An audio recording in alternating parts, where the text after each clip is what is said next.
Bismillahirrahmanirrahim. Assalamualaikum warahmatullahi wabarakatuh. Selamat siang, mahasiswa-mahasiswi semester 4 program studi Penjas Kesrek dengan mata kuliah yaitu belajar dan pembelajaran 2 dengan materi yaitu motivasi belajar. Nah, kita kemarin sudah membahas tentang apa itu pendahuluan dari motivasi belajar. Nah, ini adalah video yang kedua atau part kedua.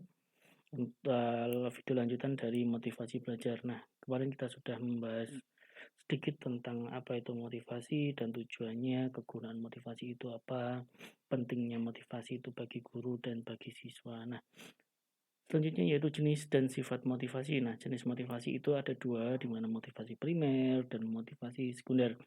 Nah, motivasi primer itu apa? Motivasi primer adalah motivasi yang didasarkan pada motif-motif dasar atau biologis atau jasmani manusia itu sendiri.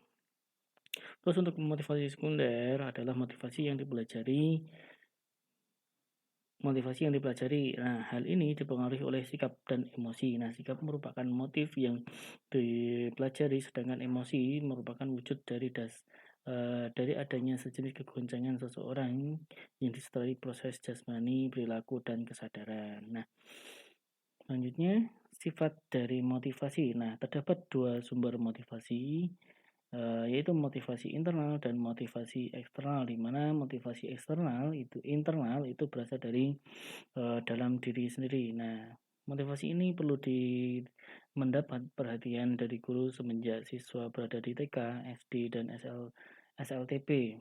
Karena apa? Karena pada usia ini para guru masih memberi tekanan pada pendidikan kepribadian. Nah, khususnya disiplin diri untuk beremansipasi, sebab disiplin merupakan kunci keberhasilan dari belajar. Nah, selanjutnya motivasi belajar atau berasal dari luar seseorang atau dari lingkungan semisal.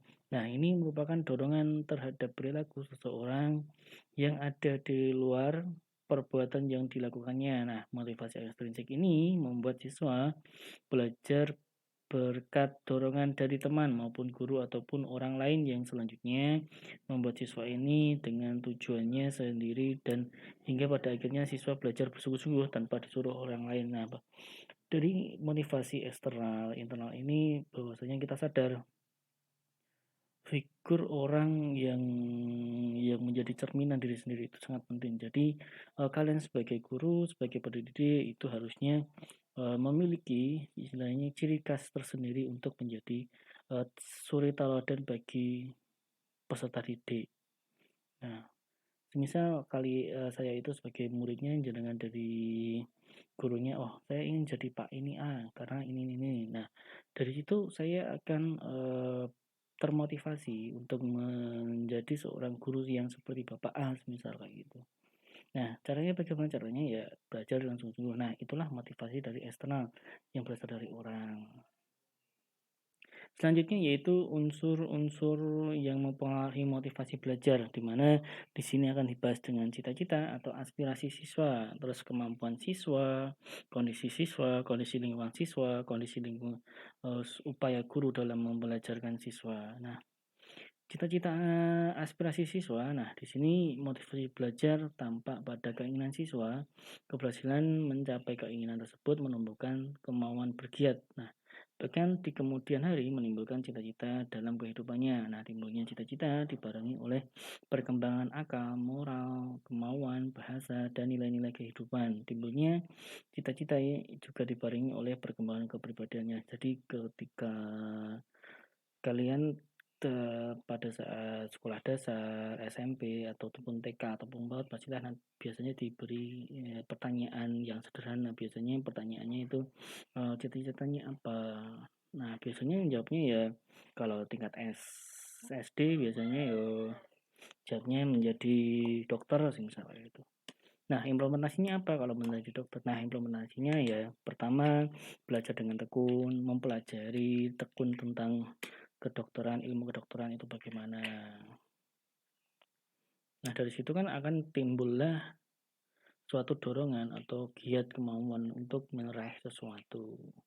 Terus selanjutnya kemauan siswa. Nah, kemauan siswa ini adalah keinginan seseorang anak perlu dibarengi dengan kemampuan atau kecakapan untuk mencapainya. Nah, secara ringkas dapat dikatakan bahwa kemampuan akan memperkuat motivasi anak untuk melaksanakan tugas-tugas untuk perkembangannya. Nah, jadi dari kemauan ini si siswa akan terdorong atau termotivasi untuk meraih hal yang tadi semisal menjadi dokter atau menjadi polisi. Nah, apa-apa yang harus disiapkan ya gitu.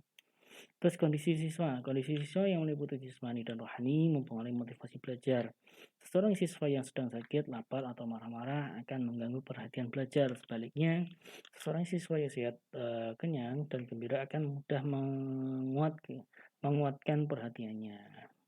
Terus untuk kondisi lingkungan. Nah, kondisi lingkungan ini dapat berupa keadaan alam, lingkungan, tempat tinggal, pergaulan sebaya, dan kehidupan kemasyarakatan. Nah, dengan lingkungan yang aman, tentram, tertib, dan indah, maka semangat dan motivasi belajar untuk terbuka. Jadi, ketika si anak ini berada di lingkungan yang anak-anaknya di atas rata-rata, pastilah si anak ini akan termotivasi untuk mencapai sesuai dengan lingkungannya. Ketika si anak ini berada di lingkungan yang bagaimana ya? Yang biasa, pastilah anak ini akan berkembang seperti orang biasanya seperti di lingkungannya gitu. Jadi nanti ketika kalian mempunyai anak, mempunyai apa gitu harus ciptakanlah lingkungan yang sesuai lah gitu loh. Kalau ingin menjadi seorang polisi, ciptakanlah lingkungan yang sedemikian hingga si anak ini menjadi akan termotivasi untuk berlatih-latih terus untuk mencapai cita-citanya seperti itu. Terus selanjutnya unsur-unsur dinamis dalam belajar dan pembelajaran. Nah, siswa ini kan memiliki perasaan, perhatian, kemauan, ingatan, dan pemikiran yang mengalami perubahan berkat pengalaman hidup. Nah, oleh sebab itu, guru profesional diharapkan mampu memanfaatkan semua itu agar tercipta kondisi dinamis yang bagus bagi pembelajaran. Jadi semua dari siswa itu memiliki apa itu namanya, perhatian, perasaan atau tersendiri-sendiri gitu loh. Saling si A sama si B itu berbeda-beda. Jadi guru itu harus bisa membaca, oh siswa ini bagaimana, siswa ini bagaimana. Nah, kita memberikan pembelajaran yang tepat. Terus upaya apa atau upaya guru dalam pembelajaran siswa, yaitu upaya pembelajaran di sekolah meliputi hal berikut. Yang pertama yaitu menyelenggarakan tertib belajar di sekolah, membina disiplin belajar dalam tiap kesempatan, membina belajar tertib pergaulan, membina belajar tertib lingkungan sekolah. Di samping itu upaya pembelajaran secara individual, tiap guru menghadapi anak didiknya meliputi pemahaman tentang diri siswa dalam rangka kewajiban tertib belajar, memanfaatkan penguatan berupa hadiah, kritik, hukuman, atau semacam punishment. Nah, secara tepat guna. Nah, mendidik cinta belajar. Nah, itu adalah upaya guru dalam membelajarkan siswa. Upaya pembelajaran guru di sekolah tidak terlepas dari kegiatan luar sekolah. Nah, pusat pendidikan luar sekolah yang penting adalah keluarga, lembaga agama, pramuka, dan pusat pendidikan pemuda lainnya. Nah, di sini pun peran dari pendidikan atau pembelajaran pun tidak hanya berpusat pada sekolah saja, namun di lingkungan asal ataupun di rumah itu sangat penting sekali, terutama di lingkungan keluarga. Nah, guru profesional pun dituntut menjalin kerjasama pedagogis dengan pusat-pusat pendidikan tersebut. Terus upaya meningkatkan motivasi belajar yang pertama yaitu optimalisasi penerapan prinsip, optimalisasi unsur dinamis belajar dan pembelajaran, optimalisasi pemanfaat pengalaman dan kemampuan siswa, pengembangan cita-cita dan aspirasi. Apa itu? Yang pertama kita bahas yaitu optimalisasi penerapan prinsip.